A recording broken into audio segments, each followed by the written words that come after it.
డబ్బు, అనారోగ్యం, ఉద్యోగం, వ్యాపారం, అప్పులతో బాధపడుతున్నారా? మీకోసమే launch your future program. Hello Ram గారు. హాయ్ నారాజు. జీవితంలో అంటే మనం చాలా హోప్స్ పెట్టుకొని వెళ్ళేటప్పుడు తెలియకుండా ఒక సడన్ బ్రేక్ వచ్చి మనం ఇంకా ఏం చేయలేమనేటువంటి నిరాశ, నిస్పృహలోకి వెళ్ళిపోతూ ఉంటాము. ఒక హోప్లెస్లెస్ సిచ్యువేషన్. ఎవరిని బ్లేమ్ చేయలేము. నన్ను నేను మోసపోయానేమో అనేటువంటి ఆలోచన వచ్చేస్తుంది. లెగడానికి కూడా ఓపిక ఉండదు. సహాయం తీసుకోవాలనిపించదు. ఏదో పరిస్థితుల ప్రభావం దాటి ఏ విధంగా అయిపోతాము అని అంటే ఇంక నా లైఫ్ ఇంకంతే అయిపోయింది, గివప్ చేసేద్దాం, ఇక్కడ నుంచి బతకడం కూడా వేస్ట్ అనేటువంటి థాట్లోకి వచ్చేస్తారు. నా కెరీర్ ఇదే, ఇంక ఇలానే ఉంటుంది, ఇందులో ఎదుగు పొదుగు ఉండదు, జీవితం అయిపోయిందనే మూడ్లోకి వచ్చేస్తారు. అదే మీ నోట్లో ఏం వచ్చిందో నా నోట్లో కూడా అదే. ఆడియన్స్ కూడా అదే ఫీల్ అవుతారు. ఏం వచ్చిందో తెలిసి కింద కామెంట్ బాక్స్లో పెట్టండి. అలాంటప్పుడు ఏం చేయాలని? ఇక నా వల్ల కాదు, నాకంత ఓపిక లేదు, నాకు అదృష్టమే ఉన్నట్టు లేదు, ఈ జీవితం వేస్ట్, ఇలాంటి మాటలు దేనికి సిగ్నల్స్ అంటే, మనిషి ఆత్మస్థైర్యాన్ని కోల్పోయే ముందు వచ్చే ఫస్ట్ సిగ్నల్ ఏంటంటే ఇట్లాంటి మాటలే. అసలు మనిషి ఆత్మశక్తి యొక్క పవర్ అర్థం చేసుకుంటే తను మాట్లాడుతున్నది, తను అనుకుంటున్నది ఎట్లా ఉంటుందో తనకు తెలుస్తుంది. ఆత్మశక్తి ఎట్లాంటిదంటే దేహబలం కంటే చాలా గొప్పది. మనిషి ఎంత దృఢంగా ఉన్నా సరే, మనిషికి ఆత్మస్థైర్యం అనే ఉన్నవాడు శారీరకంగా బలంగా ఉన్నవాడి కంటే ఇంకా ధైర్యంగా ఉంటాడు. అసలు ఈ నిరాశకు గురైన వ్యక్తికి అవకాశాలు కంటి ఎదురుగా ఉన్న ఒక్క అవకాశం కూడా కనిపించదు. నిరాశకున్న సిగ్నల్ ఏంటంటే అవకాశాలని వెతకడం కూడా శ్రమ అనే భావనతో వెతకడం కూడా మానేయడం అనేది అది దానికి ఉన్న ఒక అతిపెద్ద దుర్లక్షణం నిరాశకుంది. నిరాశ కోల్పోతే, నిరాశ మేఘాలు పక్కకి జరిగితే ఆశ ద్వారా పుట్టే శక్తి అది అద్భుతమైన శక్తిని ఇవ్వడమే కాకుండా అవకాశాల కోసం వెతకడం ఒక అద్భుతమైన అదృష్టంగా కూడా భావించే అవకాశం ఉంది. కాబట్టి నిరాశ మనిషిని బలహీనుని చేస్తుంది. ఆంజనేయుడు సీతను కోల్పోయి రాముడు సీత కోసం వెతుకుతున్నప్పుడు శ్రీరాముడు ఆంజనేయ నువ్వు నాకు సహాయం చేయాలన్నప్పుడు నేను చేయగలనా అని ప్రశ్నిస్తే అతనికి ఉన్న సైన్యం మొత్తం మీరు మాత్రమే చేయగలరు అన్నప్పుడు వచ్చిన ఆత్మస్థైర్యంతో ఆ తర్వాత మనందరికీ ఆంజనేయుడు ఎన్ని గొప్ప పనులు చేశాడో మనందరికీ తెలిసిన విషయం. స్కాట్లాండ్లో ఒక రాజు రాబర్ట్ బ్రూస్ అనే ఒక రాజు ఉండేవాడు. ఆ రాజు యుద్ధానికి వెళ్ళి యుద్ధంలో శత్రు చేతిలో ఓడిపోయి సైన్యం ఎక్కడి వాళ్ళు అక్కడ చెదిరిపోతే ఇతను తన తలదాచుకోవడానికి ఒక గుహలోకి వెళ్ళిపోతాడు. 6 సార్లు యుద్ధం దండయాత్ర చేస్తే 6 సార్లు యుద్ధాన్ని కోల్పోయి యుద్ధంలో ఓడిపోయి ఇక ఏం చేయాలా, లొంగిపోదాము, ఇక నేను యుద్ధాన్ని గెలవలేనని నిరాశలో ఉన్నప్పుడు ఒక గుహలోకి వెళ్తే ఆ గుహలో వర్షం పడుతుండగా అలాగే దాక్కుని చూస్తుంటే అప్పుడు అతనికి ఒక సాలీడు కనపడింది. సాలీడు గూడు అల్లుతూ ట్రై చేస్తుంది. అల్లుతూ ఉన్న ప్రతిసారి అది జారి ఆ గోడ మీద నుంచి జారి కింద పడ్డం, మళ్ళీ పైకి లేచి ఒక దారం అల్లటం, అలా దారం అల్లుతూ ఉంది. ఇది ఏంటోలే అని అనుకున్నాడు. కాసేపు సమయం గడిపించేసరికి ఇతని కళ్ళ ఎదురుగానే ఆ సాలీడు మొత్తం గూడు కట్టేసింది. ఇంత చిన్న పురిగే ప్రయత్నాన్ని తిరిగి చేస్తుంది సక్సెస్ అయినంత వరకు నేనెందుకు ఆగాలి అని అతని గొప్ప ఇన్స్పిరేషన్గా తయారైంది. ఈరోజు కూడా ప్రపంచవ్యాప్తంగా 600 సంవత్సరాల తర్వాత కూడా Robert Bruce king and spider అనేది పెద్ద ఇన్స్పిరేషన్ స్టోరీ. ఒక సాలెపురుగు నుంచి నిరాశ పడకుండా మనిషి ఎట్లా భవిష్యత్తు మీద మనం హోప్ కలిగి ఉండాలి అనడానికి ఆయన పెద్ద ఎగ్జాంపుల్. మనిషికి ఎప్పుడైతే నిరాశను మనం కోల్పోతామో మనం ఏం చేయాలన్న యాక్షన్ ప్లాన్ మీద ఫోకస్ చేస్తాడు. నిరాశ ఎప్పుడైతే కలిగి ఉంటాడో ప్రతి పని అందులో ఎలా చెయ్యకూడదో అనే కారణాలను వెతుకుతూ పోతాడు. ఏది కూడా అదృష్టం దానంతట అది చేతికి రానే రాదు. మనిషి ఏలు వంగందే వెన్నైనా చేతకి మనకు రాదు అని అంట. మనిషిని చచ్చేవాడిని కూడా బతికించే మధురసాయనం ఆశ అంట. నిట్ట నిలువుగా చీల్చే మారణాయుధం నిరాశ. మనిషి నిరాశ పడితే దాదాపు చచ్చిపోయినట్టే లెక్క. అసలు ఎవడైనా ఎదగాలనుకున్న ప్రతి వాడికి ఎదురీత తప్పదు. అసలు అట్లా ఎదుగుతున్న వాడికి ఎదురయ్యే ఎదురీతే ఒక కసిగా కాటేస్తేనే ఆ కాటు నుంచే మనిషి పట్టుదల పెరుగుతుంది. అట్లాంటి పట్టుదల మనం పెంచుకుంటే తప్ప నిరాశ నుంచి బయటపడలేము.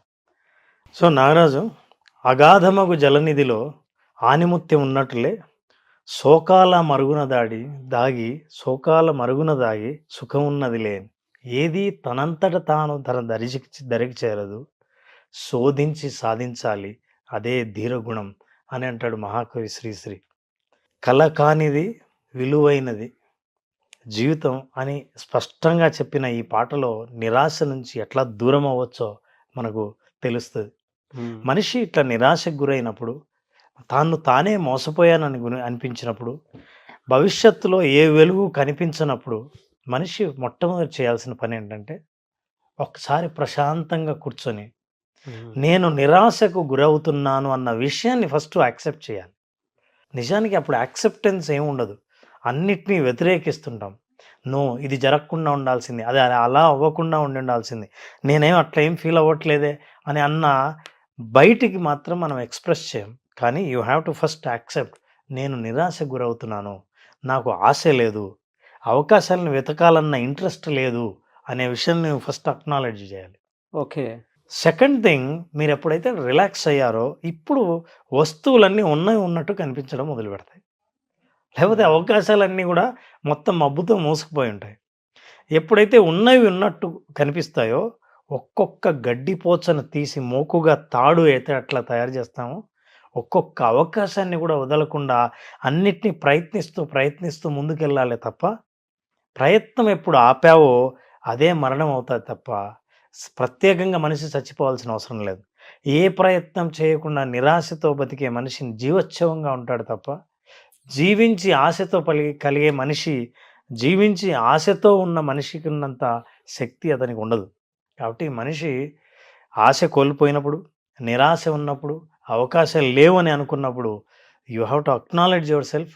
ఎవ్రీ స్మాల్ ఆపర్చునిటీని గుర్తించడం ఒకటి, ప్రయత్నం ప్రతిరోజు పేపర్ తీసుకొని నాకున్న అవకాశాలు ఏంటి, నేను చేసిన ప్రయత్నం ఏంటి.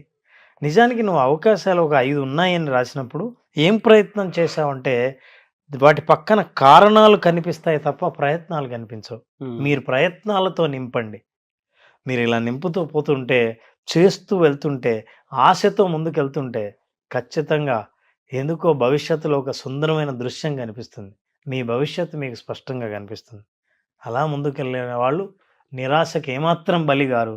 ఆశ అనే వెలుగు ఎప్పుడు వాళ్ళకి దారి చూపిస్తూనే ఉంటుంది. నాకు మీరు అలా చెప్తుంటేనే చాలా మందికి ఉండేటువంటి అతిపెద్ద సమస్య నిజంగా ఒక్కోసారి ఏమైపోతుందంటే, చుట్టుపక్కల తల్లిదండ్రులు ఉంటారు, కట్టుకున్న భార్య ఉంటుంది, కట్టుకున్న భర్త ఉంటాడు, కానీ హోప్లెస్నెస్ అంటే అది ఆ జీవితం ఎక్కడో మనకు కనిపించకుండా ఉండేటువంటి ట్రామాలోకి వెళ్ళిపోతూ ఉంటాం సార్. ఆ టైంలో బాడీ లాంగ్వేజ్ కానీ మనం కానీ ఉండేటువంటి తీరు ఉంటుంది సార్. అసలు లేచి నిలబడదామంటే బాడీ సపోర్ట్ చేయదు, ఒంట్లో నీరసం, ఓపిక ఉండదు, ఇంకా చచ్చిపోయటం బెటర్ ఏమో, ఎందుకు ఇలానే ఉంటుంది జీవితం అనేటువంటి క్లారిటీకి వచ్చేస్తుంది.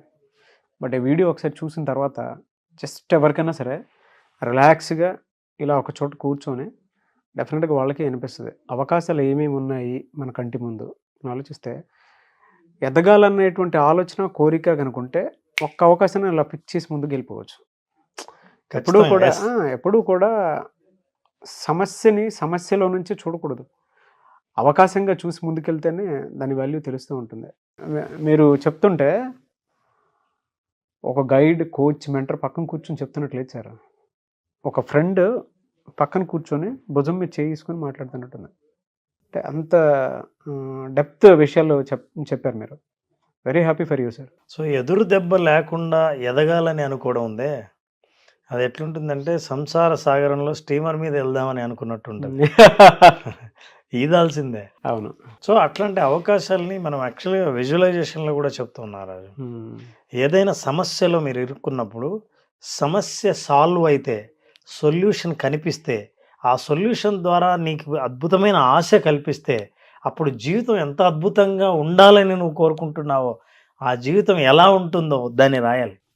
నా జీవితం ఎలా ఉంటుందంటే నేను ఇలా పొద్దున్నే చక్కగా డ్రెస్ చేసుకొని స్నానం చేసి డ్రెస్ చేసి నా వెహికల్లో నేను వెళ్ళాల్సిన చోటికి బయలుదేరుతూ ఉంటే కారులో పాటలు పెట్టుకుని వింటుంటే ఆ లైఫ్ ఎలా ఉంటుంది అన్నది నువ్వు డిస్క్రైబ్ చేయాలి. డిస్క్రైబ్ చేసిందని విజువలైజ్ చేయాలి. ఆ విజువలైజ్ చేసినప్పుడు నీకు అవకాశాలు కనిపించడం మొదలుపెడతాయి. చాలా మంచి లైఫ్ లెసన్స్ ఇందులో, లైఫ్ స్కిల్స్ కూడా ఉన్నాయి. ప్రతి ఒక్కరూ ఫేస్ చేసేటువంటి ప్రాబ్లమ్ని అలా చిటికలో బయటపడేలా చేశారన్న. Very happy for you sir. And ఇవాళ నేను ఆడియన్స్కి కూడా ఒకటే చెప్తాను, నేను ఒక మెంటర్, గైడ్, కోచ్ సహాయంతో విజువలైజేషన్ లాంటి క్లాసెస్కి మీరు ఎప్పుడైతే అటెండ్ అవుతారో బయట కోచింగ్ల పేరు మీద అంటే సైకలాజికల్ థెరపీస్ కోసం ఎక్కడికెక్కడికో వెళ్తూ ఉంటారు. ఒక్కసారి విజువలైజేషన్ క్లాస్కి అటెండ్ అయిన తర్వాత మీకు క్లారిటీ వస్తూ ఉంటుంది జీవితం మీద. ఎందుకంటే మీకు ఏమీ దిక్కుతోచని స్థితిలో ఉన్నప్పుడు, ఒక ఆన్సర్ కావాలి అనుకున్నప్పుడు ఈ వీడియో చాలామందికి ఉపయోగపడుతుంది. మీరు ప్రతి ఒక్కరికి షేర్ చేయండి. ఒక్కసారి విజువలైజేషన్ క్లాస్ అటెండ్ అయ్యి చూద్దాము అని ఒక క్లారిటీకి రండి. డెఫినెట్గా మీకు చాలా క్వశ్చన్స్కి ఆన్సర్ అయితే దొరుకుతాయి.